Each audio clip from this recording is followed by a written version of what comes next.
Aventura, vous recevez donc ce matin les deux co-rapporteurs de la mission d'information parlementaire sur les métiers du lien, le député La République En Marche Bruno Bonnell et le député La France Insoumise François Ruffin. Et bonjour à tous les deux.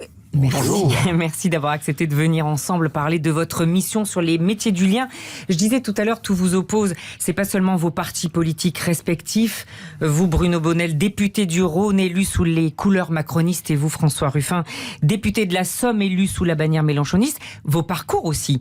François Ruffin, vous êtes journaliste, réalisateur, essayiste. Et Bruno Bonnell, vous êtes ancien PDG. Comment on se retrouve à travailler ensemble ? Qui a convaincu qui a séduit qui, François Ruffin ? Ouais, on n'a pas eu le choix. Non. Sympa. Non, mais après, moi, je veux dire, quand on m'a dit que c'était avec Bruno Bonnell que je devais faire la mission, je peux pas dire que mon premier sentiment était un enthousiasme débordant, si on est honnête. Enfin, c'est pas, Il est franc, pour lui. moi. Non, mais on est pareil. On est Voilà, très donc, francs et puis après, j'ai vu qu'il y avait quelque chose de personnel chez Bruno Bonnell qui l'attachait à ce sujet.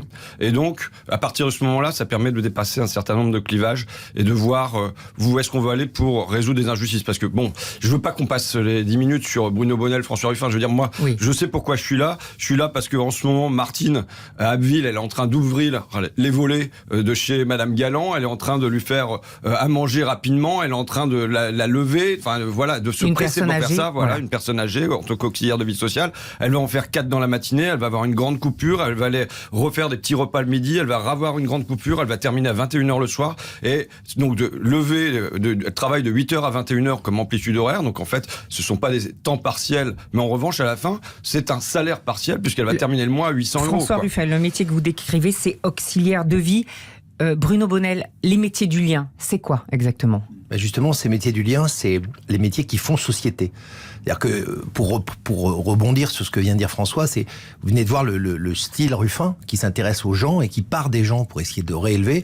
Le mien, il est un peu différent, c'est souvent un petit peu plus conceptuel. Et moi, je pense que la grande cause du 21e siècle, c'est pas comme au 19e l'éducation, c'est le soin et la santé. Et donc, c'est de construire, de prendre soin des gens pour éviter justement d'avoir à faire des soins plus tard. Donc là, la personne qu'il cite, c'est une vraie personne qu'on a rencontrée dans le cadre de cette audition. On peut pas dire qu'on n'est pas ému quand on les rencontre, mais on doit dépasser l'émotion pour dire maintenant comment on essaye de leur construire une meilleure vie. C'est ce qu'on appelle les métiers du lien humain et social. C'est un métier difficile. Je veux dire, est-ce que c'est plus difficile que d'être maçon ?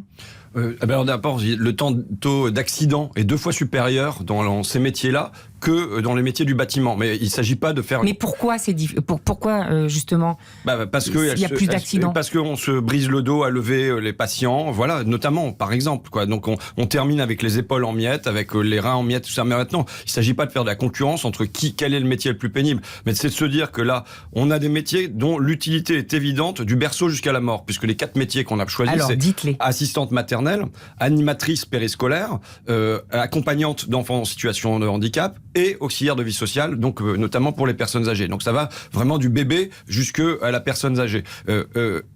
Ces métiers-là sont des métiers qui sont aujourd'hui sans statut et sans revenu dans la société. Alors que c'est des métiers dont on voit bien qu'ils sont absolument essentiels au fonctionnement. La crise du Covid l'a prouvé, mais même en dehors de la crise du Covid, c'est quelque chose qu'on sent. Donc pour moi, c'est vrai que c'est le reflet d'un mépris pour les liens dans la société.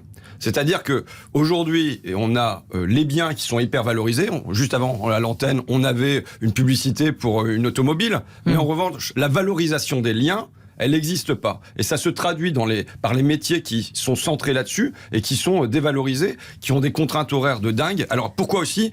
Parce que j'ai mis tous ces métiers-là au féminin. Eh oui, voilà, j'allais dire, il n'y a que des femmes dans ces métiers ? Plus de 80%. Ouais. Donc à partir du moment où il y a plus de 80%, on peut quand même les mettre au féminin. Et je pense que c'est l'une des explications quand même de leur dévalorisation. C'est-à-dire que, au fond, le raisonnement, l'inconscient de la société, c'est pendant des siècles, elles ont fait ça gratuitement à la maison, s'occuper des enfants, des malades, des personnes âgées. Bon, maintenant on va les payer un peu pour le faire, elles vont pas nous embêter.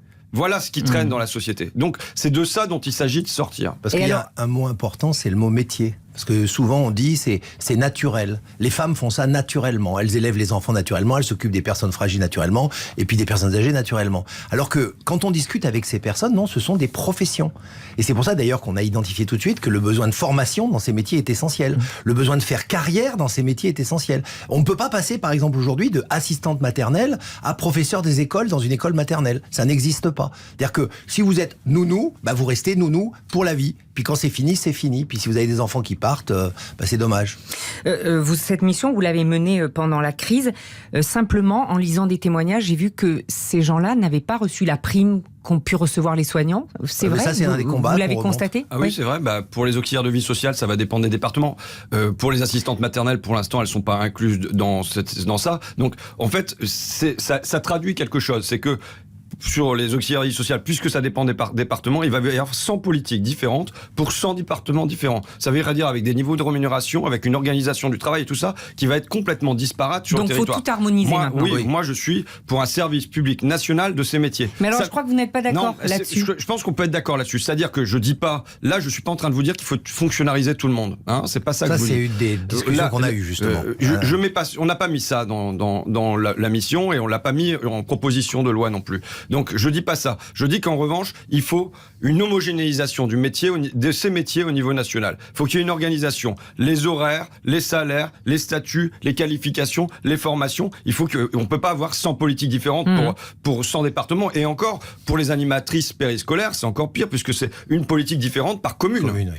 Si vous nous décriviez un peu le métier de ces personnes-là, dites-nous pourquoi elles sont mal rémunérées, dites-nous pourquoi elles sont quasiment en situation de précarité. C'est-à-dire qu'en fait, ces personnes sont payées à l'heure, elles sont payées à la tâche. Et des tâches qui descendent jusqu'au quart d'heure. Par exemple, ce sont des personnes qui peuvent rentrer chez quelqu'un, on leur a dit, pour réveiller ce monsieur, c'est un quart d'heure. Vous ouvrez les volets, vous le réveillez, vous repartez. Et donc, ça crée des situations où elles vont s'arrêter, elles vont faire un trajet de peut-être un autre quart d'heure, une demi-heure, puis elles vont aller chez quelqu'un d'autre, puis elles vont travailler une demi-heure. Et donc, elles sont totalement fragmentées avec une amplitude horaire très large, mais où on ne paye que des petits morceaux. C'est comme si on disait, les journalistes, on va les payer que le temps qui passe derrière le micro. Tout le travail de préparation, d'échange, de discussion, ça n'existe pas. Donc là, il y a quand même une incohérence. On devrait payer nous, en tout cas, c'est la proposition qu'on fait dans le rapport, on devrait payer ces personnes à la demi-journée, en disant organisez-vous dans cette demi-journée. Pardon, mais c'est payé combien une auxiliaire de vie ou un accompagnant d'enfants handicapés? Combien ça gagne environ? Tous ces métiers sont de toute façon au SMIC horaire à peu près. Maintenant, le problème, c'est que ce sont des temps partiels. Donc, ça veut dire qu'à la fin, ça fait des salaires très partiels. Donc, en général, il n'y a pas le SMIC à l'arrivée. Et sans la possibilité de compléter, puisqu'ils n'ont pas le temps. Entre deux personnes qu'ils aident ou qu'ils assistent, ils n'ont pas le temps physique de faire autre chose. Donc, en fait, c'est un temps partiel, c'est un temps complet payé pour un temps partiel dans la réalité. C'est même un temps plus que complet, parce que si on est exact, l'amplitude horaire est énorme. Je l'ai dit, ça peut aller de 7h à 21h, mais avec en plus souvent travailler 6 jours sur 7 et 2 week-ends sur 3. Voilà. Vous diriez qu'ils sont exploités, ces gens-là? C'est l'évidence. Maintenant, ces problèmes, c'est vous aussi, vous dites ça, Bruno Bonnel? Non, nous, on a quand même une différence de vocabulaire. Quand François va utiliser le mot exploité, je vais dire non, ils sont juste oubliés. Ils sont des oubliés de la République. Et aujourd'hui, je répète, une des grandes causes, à mon avis, politiques à mener. C'est là où, pour moi, est l'écologie.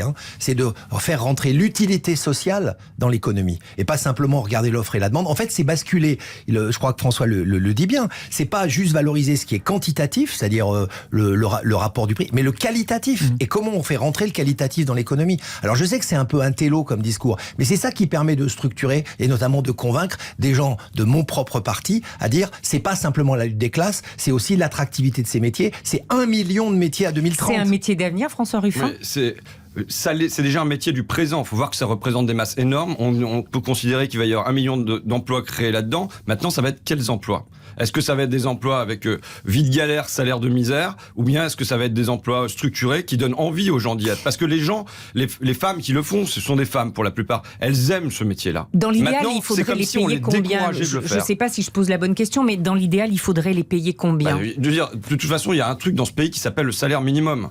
Déjà, il faut organiser les horaires, c'est-à-dire avoir la possibilité d'avoir une vie sociale et une vie familiale à côté de son travail. C'est pas possible aujourd'hui. Et moi, je suis plus ambitieux. Je pense qu'il devrait être calqué sur les métiers métiers de ce qu'on appelle du sanitaire, c'est-à-dire les métiers de aide-soignante, infirmière, etc. Ça devait y avoir des trajectoires de carrière. Parce que ces personnes augmentent en professionnalisme. Elles pourraient encadrer d'autres personnes, elles pourraient former d'autres personnes. Donc il n'y a aucune raison de les caler au SMIC et dire ah bah vous avez, parce que ça sera le même problème des calés. Mais c'est si moi jamais, finalement le révolutionnaire.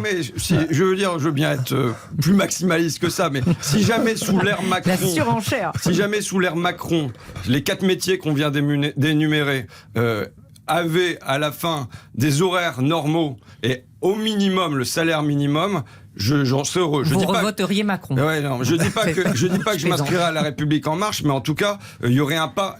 Prenons, puisqu'on est aujourd'hui sur RTL, prenons ce pari, revenons dans un an et voyons si dans un an, il y a le salaire minimum mensuel pour ces 4 métiers-là et s'il y a simplement des horaires normaux. Messieurs les députés, que va devenir cette mission et ce rapport que vous avez remis On va pousser l'idée on a commencé, on a travaillé d'ailleurs hier avec des auxiliaires de vie sociale, c'est-à-dire on a fait ça de façon assez collective, sur un projet de loi qu'on va proposer à nos différents groupes pour le pousser. Et alors, où ça débouchera sur un projet de loi en tant que tel, où on va réussir à inclure les propositions de ce projet de loi dans la fameuse loi sur l'autonomie et le grand âge qui devrait arriver au début de l'année 2021. Donc moi, je suis plus optimiste que François Ruffin. Je pense que on doit pouvoir faire déboucher au moins sur un des 4 métiers. Bon, alors, j'espère plus, mais au moins sur des 4, une véritable avancée, une reconnaissance. Donc c'est là-dessus qu'on travaille. En priorité auxiliaire de vie pour les personnes âgées. Oui. Je pense qu'il y a ça maintenant. Si on prend les accompagnantes d'enfants en situation de handicap, là, le problème, il peut être résolu de manière très très rapide et très très facile, puisque là, elles dépendent directement de l'éducation nationale. Il faut en faire des titulaires de l'éducation nationale. Ces métiers, certains dépendent des collectivités, certains de l'éducation, certains des EHPAD ou d'associations, d'entreprises. Oui. Donc, il y a des statuts qui sont très différents. En revanche, sur les AESH, donc les personnes qui entourent les enfants en situation de handicap dans les écoles et dans les collèges, eh bien, et là, ça peut être mis simplement éducation nationale avec l'organisation d'un temps plus complet. Ça, c'est simple et ça peut être fait. Alors, évidemment, à un moment, il faut mettre une enveloppe sur la table aussi. Merci à tous les deux. Merci François Ruffin, je rappelle député de la Somme. Merci Bruno Bonnell, député du Rhône. Merci à vous. Merci à vous. Du bébé à la personne âgée, les métiers du lien social sont un enjeu essentiel pour notre société. 80% d'emplois féminins viennent de nous dire les 2 députés. Elles sont payées à l'heure, à la tâche, parfois au quart d'heure, au minimum. Au minimum, on doit pouvoir les payer à la demi-journée. Et votre harmonie sur ce dossier faisait plaisir à entendre. 1 million d'emplois sont à venir. Et donc, j'ai bien compris, François Ruffin, Bruno Bonnell, rendez-vous le 24 juin 2021 pour le bilan sur RTL. Merci à tous les deux, bonne journée. Merci.